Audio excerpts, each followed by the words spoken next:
Tere kõigile! Minu nimi on Juhan-Mart Salumäe ja ma töötan Viljandi gümnaasiumi direktorina. Ning selles ametis täitus mul esmaspäeval 1 aasta. Aga tegelikult olen ma seal töötanud juba kauem, aastal 2014 otse bakalaureuse tudengi pingist tulles õnnestus mul konkursi korras saada ühiskonnaõpetuse õpetajaks ja olin aastaid ka õpilasesinduse mentor. Ja täna ma räägiksin natukene sellest, mida me oleme enda koolis teinud selleks, et meie koolis tuleksid välja ettevõtlikud tulevikutegijad, kellest sealhulgas tuleb ka terve rida ettevõtjaid. Aga kõigepealt natukene meie koolist. Me oleme üks suuremaid riigigümnaasiume Eestis. Meil on 559 õpilast, kellest 4 on Tallinna õpperühmas ja siin õpivad siis primaarse kuulmispuudega noored. Ja Viljandis õpib koha peal 553 õpilast, sest 2 tükki on hetkel üle ookeani veel enda haridusteed täiendamas. Seal, kus on see ingliskeelne tekst, peaks olema kirjeldus selle kohta, et meil on 74 töötajat, kes on kõrgelt motiveeritud, kellest osad on Tallinnas, aga valdav enamus, ehk siis natukene üle 60, toimetavad meil Viljandis. Meil on 6 õppesuunda, ehk siis puhta gümnaasiumina on meil 18 õpperühma, mis siis on jagunenud 6 suuna vahel. Ettevõtlusõppe, matemaatika, füüsika, sotsiaal ning võõrkeelte õppesuund. Ja sellel õppeaastal me alustasime oma 10. õppeaastat. Ma natukene räägin teile sellest, mis siis on meie missioon. Ja võib-olla see aitab tänasesse teemasse kenasti sisse asuda. Me tahame olla oma kohalikele kõige parem.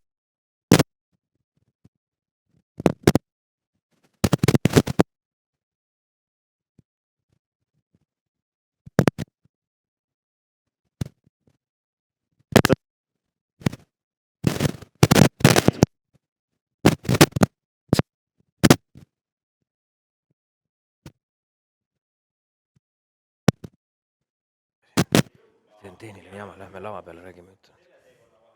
Õpivad ja selle teekonna vahele, kus nad realiseerivad.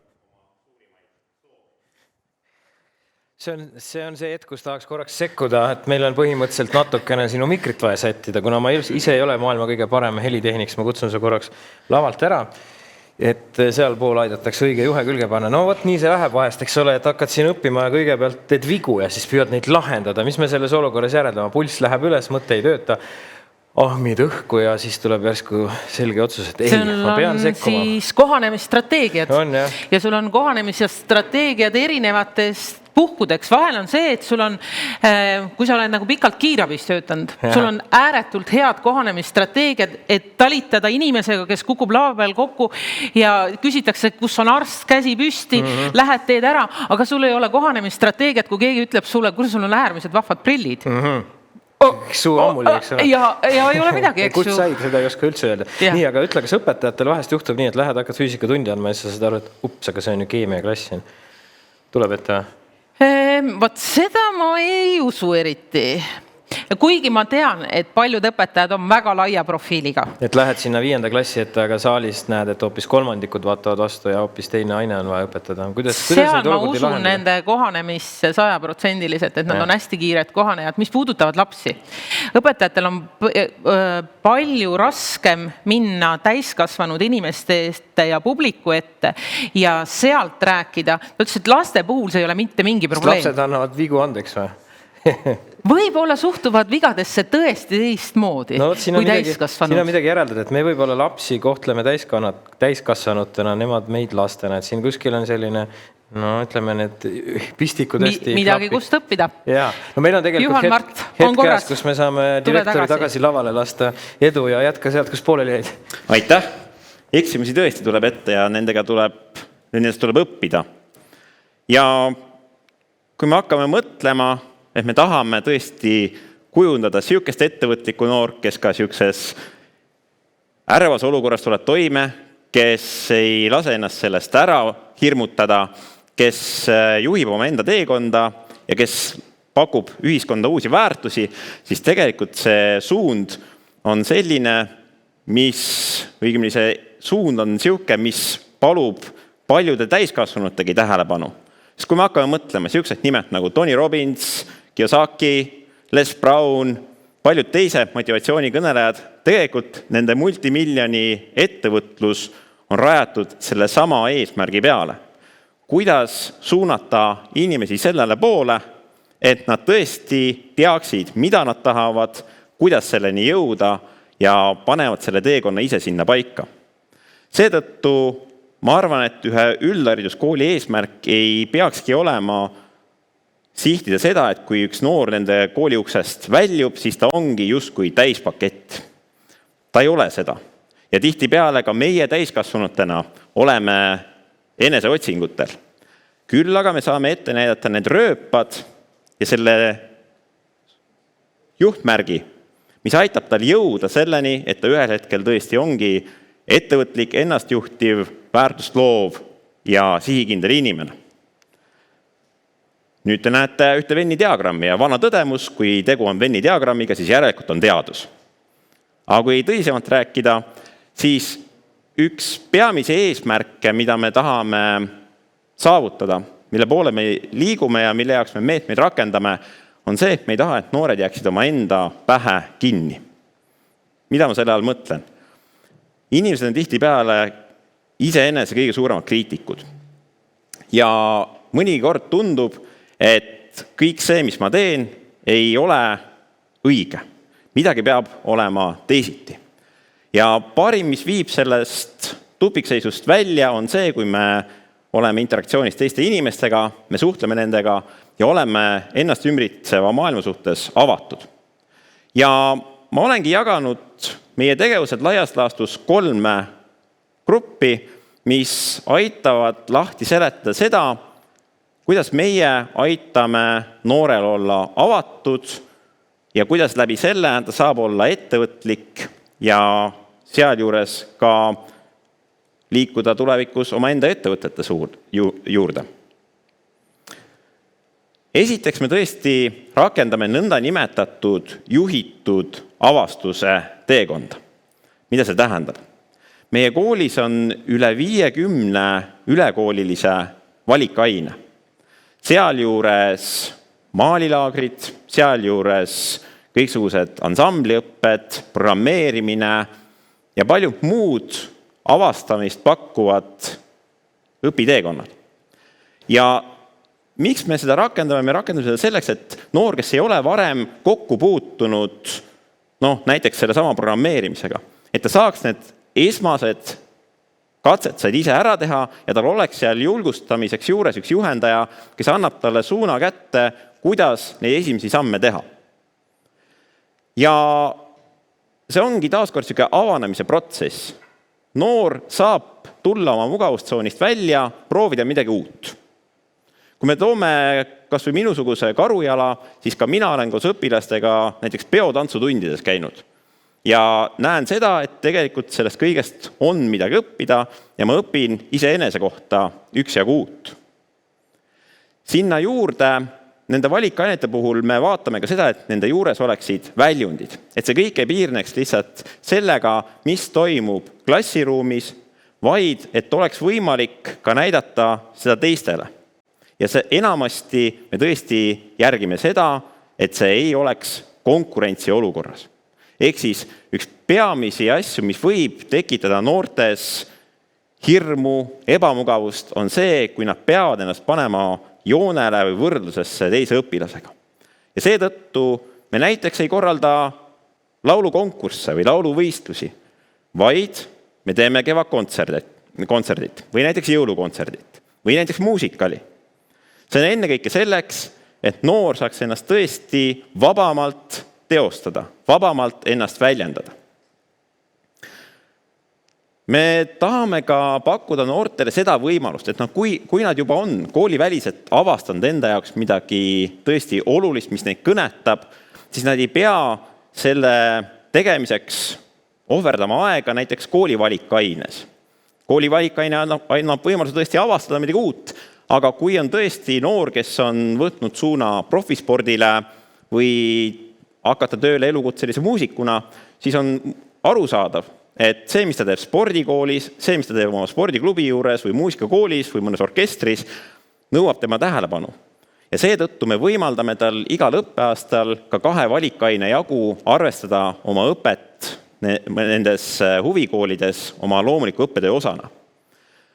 See aasta me käivitasime ka nõndanimetatud kvalifikatsiooni omandamise kursuse. Ehk siis mõnedki noored on juba leidnud gümnaasiumi jooksul selle, et nad tahavad ennast teostada korrakaitses, näiteks politseis või tahavad olla päästeametnikud.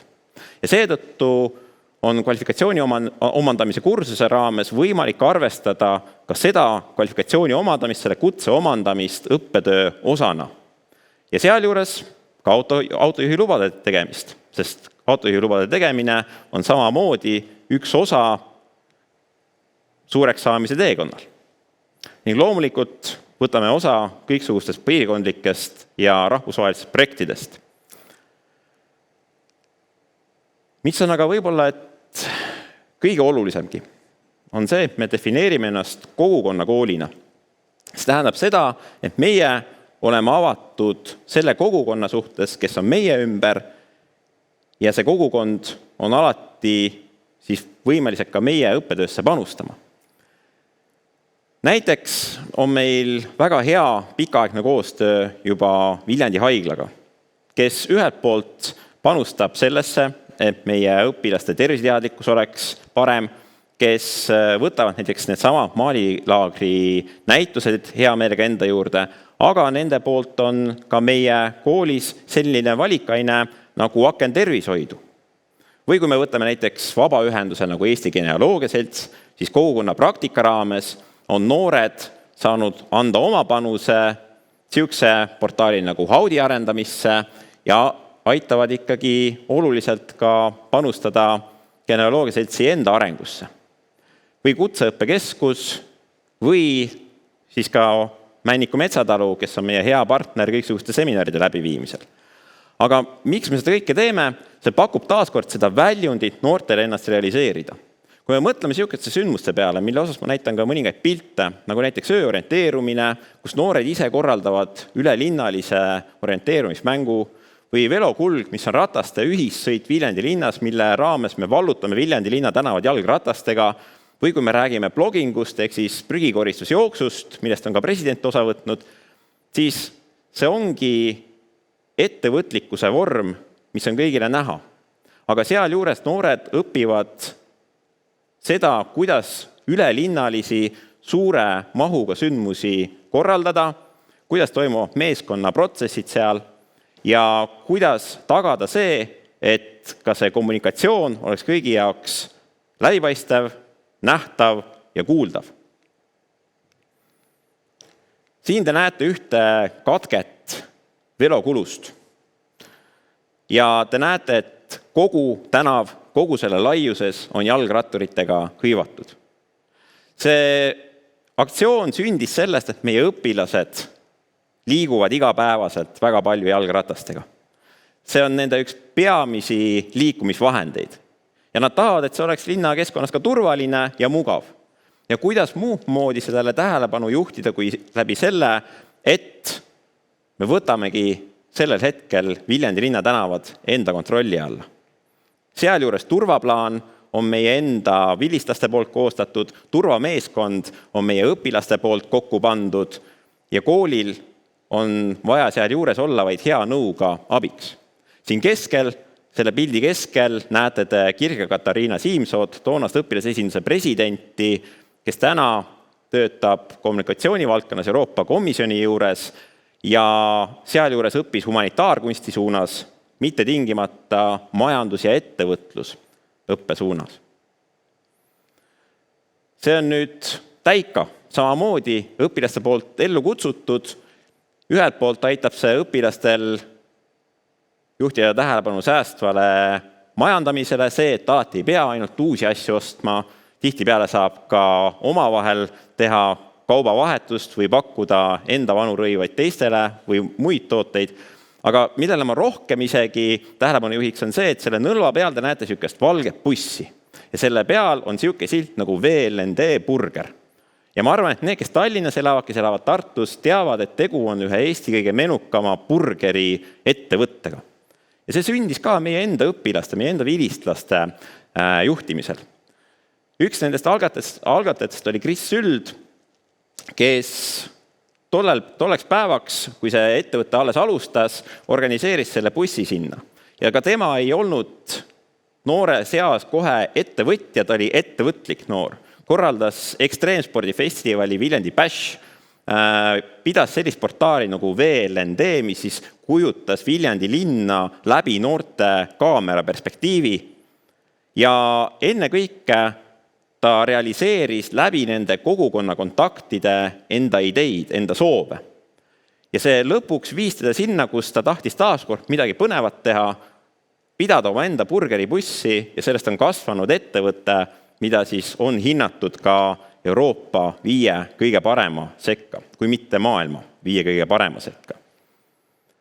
Ja siin pildil näete meie kooli muusikut, trummarit, Ako Lehemetsa, kes tänaseks on sealjuures ka filminud videoid sellistele artistidele nagu Liis Lemsalu, Lexol Dance Machine ja Marten Kuningas.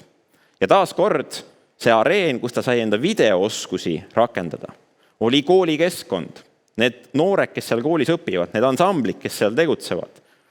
Ja mis ma selle kõige juures tahan öelda, on see, et mitte ükski nendest noortest ei õppinud majandus- ja ettevõtlussuunas.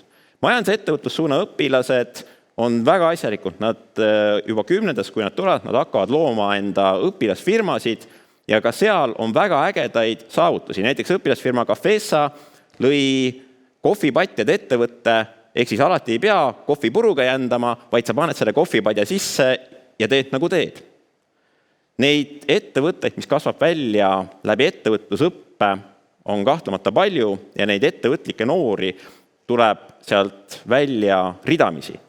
Aga seal juures, kui me tahame pakkuda noortele väljundit, mis aitab neid elus veel edasi ja mis päädib tihtipeale ka sellega, et paljud neist hakkavad ettevõtjateks, on vajalik panustada sellesse, et noored oleksid avatud kõige selle suhtes, mis neid ümbritseb ja et neid kutsutaks sellesse keskkonda kaasa panustama. Mõnikord on vaja ka mõningast julgustust ja siin tuleb mängu meie rühmajuhendajad. Meie õpperühmadel on nagu muidu kõikidel klassidel klassijuhatajad, meie nimetame neid rühmajuhendajateks, sest meil on õpperühmad. Ja sellest õppeaastast oleme liikunud ka selles suunas, et kõikidel meie 10. klassi rühmadel on 2 rühmajuhendajat, ehk siis 6 klassi peale 12 rühmajuhendajat. Ja miks see oluline on? See on taas kord selleks, et pakkuda personaalsemat lähenemist igale õpilasele. Et oleks seda energiat ja fookust rühmajuhendajal anda seda tõukavat, positiivset energiat noorele proovida midagi uut. Kui noor kahtleb, et millist valikainet ma võiksin võtta, siis rühmajuhendaja saab olla ka see, kes ennekõike julgustab. Aga ka kõneled noorega läbi selle, et mis võiks olla noore terviklikku arengut, üldpädevusi silmas pidades. Kõige positiivsem järgmine samm. Ehk siis rühmajuhendajad on motiveerijad, julgustajad ja need, kes aitavad nõuga olukorras, kus võib-olla noor ise oma enda peast sellest samast mõneti alles arenemisjärgus olevast peast ei suuda selgusele jõuda. Ja siin on tõesti oluline see, et mitte küll ainult rühmajuhendajad, kindlasti mitte, ka aineõpetajad sealjuures, et nemad annaksid selle positiivse tõuke edasi liikumiseks. Ja mina nimetaks seda kõike kokku koostöiseks avastamiseks. See tähendab seda, et me tõesti vaatame, mis on need võimalused meie ümber, mis on need kaasamise võimalused selle juures ja kuidas me paneme selle kõik kokku tervikpildiks. Ja tegelikult see ongi kõige tugevam nurgakivi selleks, et kasvaks välja noori ettevõtlikke inimesi, kes sealjuures kujuneksid ka ettevõtjateks. Seda, kuidas ühte ettevõtet nullist üles ehitada, Seda infot on palju meie ümber, aga ennekõike on vaja seda positiivset tõuget, et oma ideed hakata realiseerima sellises vormis. Aga võib-olla ei olegi vaja sellises vormis. Võib-olla leiutavad nad välja mõne muu laheda võimaluse. Minu poolt on see kõik. Ma tõesti tänan teid. Juhan-Mart Salumäe, Viljandi gümnaasiumi direktor juba aasta aega. Kuidas paistab? Kas kõik on seal selleks ajaks, kui nad gümnaasiumisse jõudnud on tukid on vinnas ja valmis paugutama või mõni avaneb siiski hiljem, et sa ei oskagi taga gümnaasiumis midagi peale hakata, lohistab läbi ja läheb eluga edasi ja siis alles ülikoolis tuleb välja, et ahaa, aga ta oskas 7 keelt, lihtsalt ta ei öelnud kellele, kes keegi kunagi ei küsinud. Kindlasti avanetakse ka hiljem. Ma võin enda näite tuua, ma olin küll hästi aktiivne õpilasesindaja. Ma läksin õppima riigiteadusi ja lõpetasin selle eriala, aga kuskil teise kursuse lõpuks ma olin kindel, et tegelikult ma tahaks minna kooli tööle. Ja ma alles ülikooli ajal leidsin selle, et tegelikult koolis on võimalik seda sükest kestvat ja positiivset jalajälge endast maha jätta ja anda neid seda väärt energiat edasi, mida võib-olla alati noored ise kohe üles ei leia. Ehk siis kindlasti see avanemine toimub selle edasise jooksu samamoodi, ehk siis nagu ma tõin välja, õppimine on elukestev protsess, aga see meelestatus või vähemasti see äratundmine, et ma võiksin kellegi teisega suhelda, küsida tema mõtet ja avardada seeläbi oma enda spektrit, et see energia, ma arvan, või see tõdemus jõuab tegelikult päris paljude noorteni. Aga mina küsin siinkohal, et kui ma ütlen sulle selle vanasõna, kel janu, sel jalad. Kas võib olla ka see, et sinu janu ei pane mul iga kord sulle vett tooma, et pigem kui on minu janu, siis mu jalad leiavad, kus ma selle vee kätte saan endale. Jah, seda janu tuleb tekitada. Just. Et alati võib-olla noor ei tunnegi, et tal on seda vaja, aga aja jooksul, kui ta tabab ennast olukorras, kus ta näeb väga paljusid aktiivseid noori enda ümber, kus ta näeb, mis need võimalused on, siis küllap see janu ka tekib. Et see iseenesest ei teki, selle nimel on vaja tööd teha, aga jah, see sütik tuleb üles leida. Meetoditest siin publik küsib, kas ja kuidas te mõõdate, et need meetodid toimivad, välja arvatud see, et Viljandi Burger on paaris kohas üle Eesti juba oma esindused avanud ja mõned sellised startup näited veel. Kas kuidagi veel mõõdetakse? Kindlasti me kaaristame noorte, me kogume noorte enda tagasisidet, et mis on nendepoolne tagasiside sellele, mis me oleme neile pakkunud.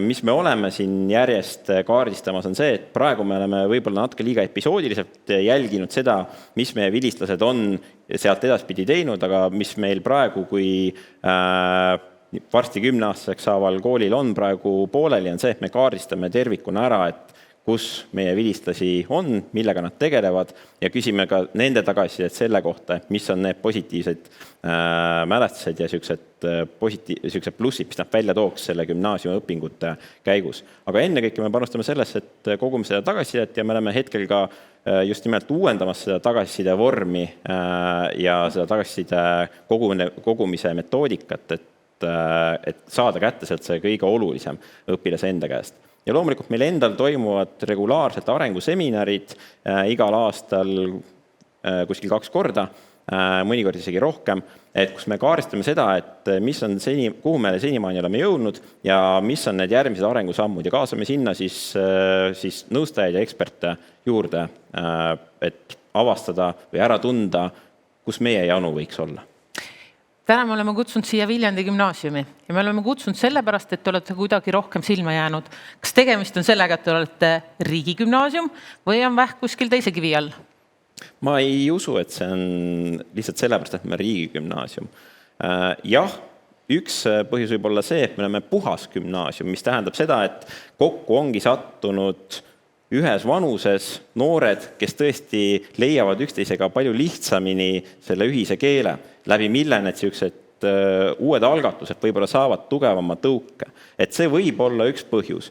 Aga peaasjalikult ma tegelikult tooksin ikkagi esile selle, et meil on väga tugev õpetajate kaader, kes tõesti panevad palju energiat sellesse, et nad uurivad ka, millised on need uuendused, mille suunas liikuda. Et siuke õpetajate poolne aktiivsus on miski, mis mõjutab seda haridust tervikuna. Ehk siis ka õpetajate poolt see edasi pürgimine, et nad näevad, et alati saab midagi teha paremini. No aasta aega koolidirektorina, kas on juba ka see hommik olnud, kus magad, äratuskell käib, sa keelad külge, tuleb ema, ütleb Juhan, mine kooli, sa ütled, ema, ma ei taha, sa oled direktor. Just. On juba olnud või? Minu kass teeb seda tööd ema eest. Aga kuidas sa motiveerid? Ma katsun leida endale need pausimomendid, kus ma saan maha jahtuda, et tuleb tunnistada see viimane aasta, kui ma olen direktor olnud, on olnud kogu aeg olukorras, kus märksõna on olnud koroona. Mis tähendab seda, et peab olema valmis kiiresti reageerima. Aga seda kõike lihtsustab see, et jälle ma kordan ennast, aga see personal, kes meil on kokku tulnud, kuna nad on ka ise lahenduste otsimisele suunatud, siis energia ei lähe mitte sellele, et tohutult peab veenma kedagi, me peame leidma lahenduse, vaid me hakkame kohe töötama lahenduse suunas. Ja ka see annabki tegelikult energiat tööl käia, et sa saad seda energiat suunata sinna, kus sellest on kõige rohkem kasu. Ehk siis, kui sul on takistus, siis sa tead, et sa saad selle meeskonnaga edasi minna. Et sa ei pea enda energiat kuskile siuksesse kohta suunama, kus see vilja ei kanna. Äge. Juhan Mart Salumäe, Viljandi gümnaasiumi direktor.